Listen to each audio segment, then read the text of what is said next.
Backpack stratagems can be some of the most special tools a Helldiver can take with them out on the battlefield. Limited to one option at a time, you can choose to don these wearable stratagems in order to survive longer, fight harder, or even reach new heights. These have a lot to offer and they can really make a huge difference. But which of these backpack stratagems are the best and which are the worst? Dr. Pooplove here, and that's what I hope to find out. In this video, I will take a look at each of the backpack stratagems and rank them on a tier list, with S being the best and Poop Hater being the worst. But not just one tier list, two tier lists, because the viability of these backpacks will differ quite a bit depending on whether you are facing off against the Terminids or the automatons. Starting with the SG-20 ballistic shield. Now this is a shield that you can use to block incoming damage to yourself from the front, and it also allows you to fire one-handed weapons like your secondaries, most SMGs, and the crossbow, allowing you to attack while also deflecting incoming attacks. And versus the bugs, well, this is completely useless. This won't block the mostly melee attacks that come from the horde, and it doesn't seem to stop shrieker swoops, and the most it may do is somewhat block some of the acid attacks from the acid bugs and maybe a little bit of the bile from the bile spewers, but not really in any sort of significant way because you will still die. This honestly is just a waste of space for the bugs. Don't take this with you. This is Poop Hater category. Don't bother. Now for the bots though, this is actually quite a bit better. This will actually protect you from a lot of the incoming fire that the bots will attack you with, and it will let you face directly against an enemy for a while without getting hurt, and while being able to fire back. You can use this especially to navigate open spaces and feel relatively safe, or even back away from danger while firing. But this isn't foolproof, as it won't really block fire that comes at you from other angles. And especially when you are scoped in, this can kind of give you a little bit of tunnel vision, making you a little bit less aware of where the other attack angles can be. While this can pretty reliably block light fire, it really can struggle when a rocket is headed your way. These can actually completely destroy the shields, meaning you will have to wait for your cooldown in order to call another one, and often it will also take you out with it. I wish if anything it would just destroy the shield and leave you mostly intact, but maybe that's a bit too much. I'm not a huge fan of the ballistic shield, but I do recognize that it can be very useful and powerful and can pair very nicely with things like the crossbow, so I will give it an A for the bots. But now we have another type of shield, the SH-32 shield generator pack. And this is a backpack that provides a mini shield generator relay that creates a bubble surrounding you. And this will block incoming damage that you would otherwise be receiving, but only to an extent, because the shield has some health and it will break after it takes enough damage. The shield will regenerate though after a little bit of time. Now versus the bugs, I actually think this can help you quite a bit. What this does is it can block a lot of the bug swipes, especially if they are close. And perhaps most impactfully, this will stop hunters or stalkers from nipping at your heels for a time. And that can definitely get annoying and be one of those things that ultimately ends up having you succumb to the horde. So having that ability can be very helpful. This will also help prevent a lot of damage that you might otherwise take from a charger, bouncing you back instead of hurting you too hard. And it can also protect you from offensive stratagems when your teammates may lay them down too close to you.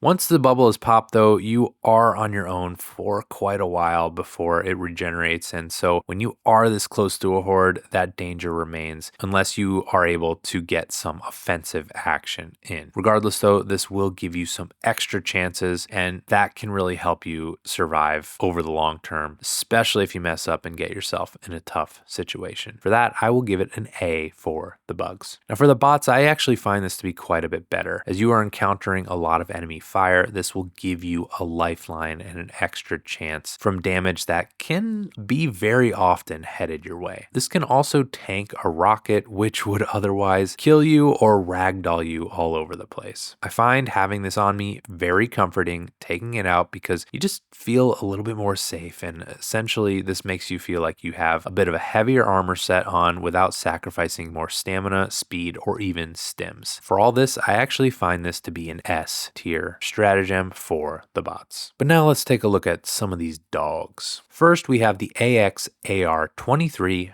Guard Dog. And this is essentially a floating Liberator Penetrator that will follow you around and inflict medium armor penetrating damage on the surrounding enemies. And versus the bugs, you can definitely feel the impact here, as this guy will float around taking bugs out for you, helping to provide additional firepower, especially when things get tough. And this can definitely rack up your score, giving you kills without even needing to lift a finger. And I like having this capability, but I will say sometimes it does feel like this guy is spending a lot of time not doing anything. Like, I see it just kind of chilling there, being a lazy dog sometimes when I really need an attack dog. Perhaps this may be due to distance from the enemy, but to be fair, I also don't want this thing to blow its load too early either, because this does have limited ammo, and you can see how many bullets are left by looking here on the HUD, and you can also see how many mags you have left by physically seeing how many are present on your backpack. It can sometimes feel like this thing goes through its ammo relatively quickly, but one supply reload will replenish the mags. I think a wiser strategy with this guard dog is to keep it largely dormant and keep it off of attack mode for a while until you personally are running a little bit low on ammo, or when things are getting a little bit more dicey, so that you can make better use of the ammo supplies. Regardless, this is awesome to have, something to help you out, a little buddy at your side to help kill the enemies, but I don't know if it's the best dog out of these dog backpacks for the bugs, at least. So I will just give it a B for the bugs. Now for the bots, I like this a little bit more. The medium armor penetrating shots means that this will actually be effective versus most of the enemies, and thus you can rely on this thing to actually help you in inflicting damage. The main drawback is this does seem to have some limited range, so it's not really going to help you fight bots that are far away. It's only really going to help you when the bots are close, but that is probably when you really need this thing helping out the most. So that's not necessarily a bad thing. I do really like this for the bots, so I will give it an A. Now for the AX-LAZ-5 Guard Dog Rover, which is very interesting. This is similar to the standard guard dog, but this time it has a scythe following you around, which is a laser beam that has infinite ammo. And versus the bugs, there's no other way to put this. This is amazing. Now, I have stated in the past that I have some issues with the lasers versus the bugs, but that is when I am in control of it, because that requires me to have too much focus on one enemy at a time when I really want to be focusing on the whole horde. But when I have the rover doing it for me, that's a much different story. This thing goes around finding enemies to pick off very nicely, and as the lasers deal fire damage, it will take them out quickly. This also works very hard to protect you, firing at enemies near you, even ones you might not notice, and so you can even use these guys to give you some clues as to where the enemies are. This can also be especially nice for dealing with enemies like the Shriekers, who sometimes are just a distraction from the major targets. You can just allow this to take them out for you. And although this is only light armor penetrating, it even seems to be fairly decent going for weak spots, at least on the hive guards. And because this has infinite ammo, you can just rely on it putting in the work. Now, one kind of downside for this is sometimes the laser beam can get in your way and do some damage to you, but I think that's worth the work that this guy puts in. What you will notice is when you have this guy, your kill count becomes much bigger, because these are just workhorses, and there's no other place I think this belongs than as an S for the bugs. Now versus the bots, this is not nearly as great, as this only has light armor penetration. It won't even be able to help you out with a good deal of enemies, but it will still attempt to fire at them. But it can deal with the little guys quite well, and so you could potentially use this as a dedicated little guy killer, just making them not a factor while you deal with the bigger enemies. And I will say this can also be somewhat decent for Devastators and Berserkers too, so that can also be factored in. And the infinite ammo doesn't hurt this thing, but I will just say it just doesn't feel like it has as much impact, and so I feel you are better off with the regular guard dog versus the bots, so this will get a C from me for the bots. But next up we have our third dog, which is the AXTX13 Guard Dog Dog Breath, which is another dog stratagem that follows you around, only this time it's basically a sterilizer which sprays out caustic gas on enemies enemies, and that will confuse them and cause some damage. Now, versus the bugs, this is just okay. This can spray the enemies, confusing some, and it actually can help in getting some of the horde off your back. I definitely find that to be helpful. But one thing I do notice with this is this guy will sometimes just get distracted by enemies off in the distance, enemies that probably wouldn't have been much of a threat to me at the time anyways, and I really wish it would focus more in on closer enemies that are more likely to be nipping at my heels. Since this thing also does have limited ammo and needs to reload, I also find that it can sometimes have a hard time catching up to me. As I am running away from the horde, it doesn't fly that fast to me, and this can mean that it's going to take a long time before it's able to reload. And this just bugs me because it doesn't really come in handy when I am really needing it most. I have said in the past that I feel like this is at the same level as the sterilizer stratagem, which I had given a B, but to be honest, this one just was kind of pissing me off, and I just think I have to downgrade this a bit because it's just not very reliable. This is going to get a C from me for the bugs. Now, versus the bots, honestly, it feels even worse. The bot enemies seem to need more spray for the confusion to take effect, and it seems like that effect wears off very quickly. So it doesn't really feel like it's helping that much. And I feel like sometimes I even have the opposite problem that I did with the bugs, where this guy won't leave my side or try to get anywhere close to any of the other enemies. He can just kind of sit there doing nothing to help. Now, it does get some small points for being able to work with bigger enemies, like it will work on the Hulks and the Walkers, but you just can't really rely on it to make that big of an impact. And I honestly just don't think it's worth sacrificing a backpack or a stratagem slot for this thing. This is poop tier. Flush it all the way down and flush again just to make sure. But now we have the Lift 850 jump pack. And this is essentially a mini jetpack that allows you to jump high and far for a limited time and has a little recharge time before you can do that again. And I really love this for the bugs. The main benefit of this is that you can use it to jump and escape really hairy situations, allowing you to reset and recover to face the enemies from another angle or just simply escape.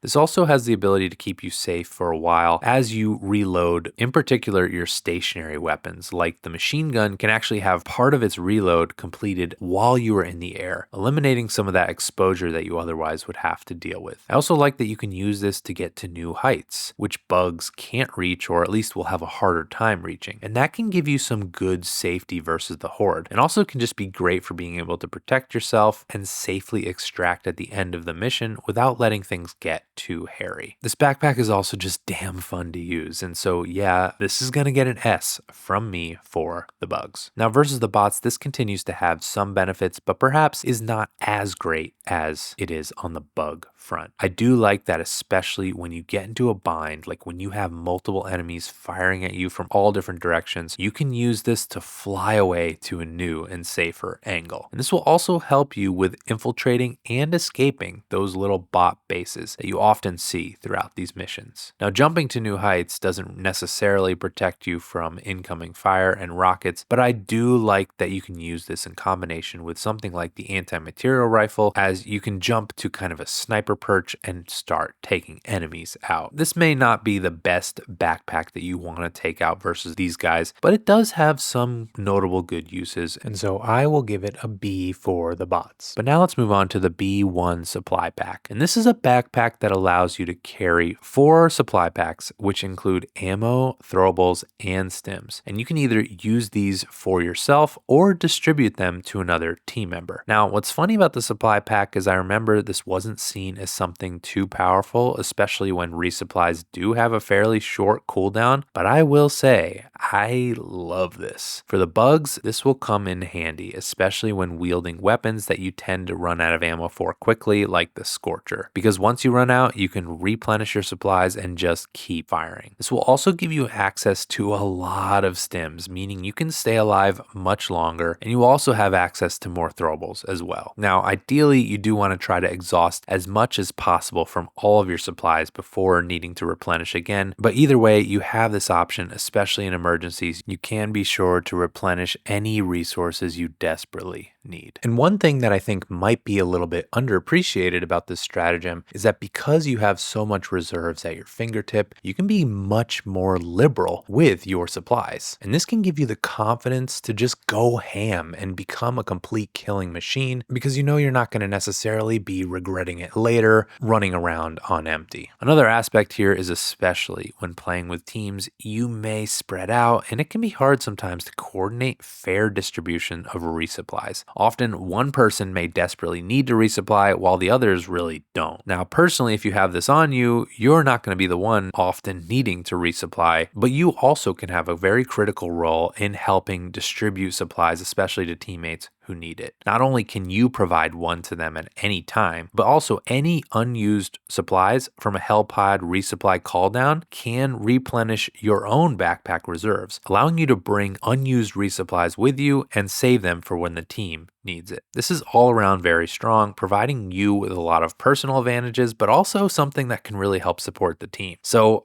honestly, I gotta give this an S for the bugs. And for the bots, I find this to be just as good, if not even better, especially because sometimes you can feel very pinned down and especially helpless when you've run out of ammo and you need a resupply. Enemy fire can be all over the place, so having this on hand to help you out in a pinch can really help a lot. It can also help the team quite a bit, especially should you be dealing with something like a stratagem jammer, as that will keep you from calling down a resupply stratagem, but you can be there to help replenish the team's resources. Overall, I find this to be amazing, and so yeah, S tier for the bots as well. And with that, we have our lists. This is the backpack stratagem tier list for the bugs, and this is the tier list for the bots. But what do you think? Let me know down in the comments below, and thank you to my members for supporting the Bowel Movement. But otherwise, so long, Pooper Troopers.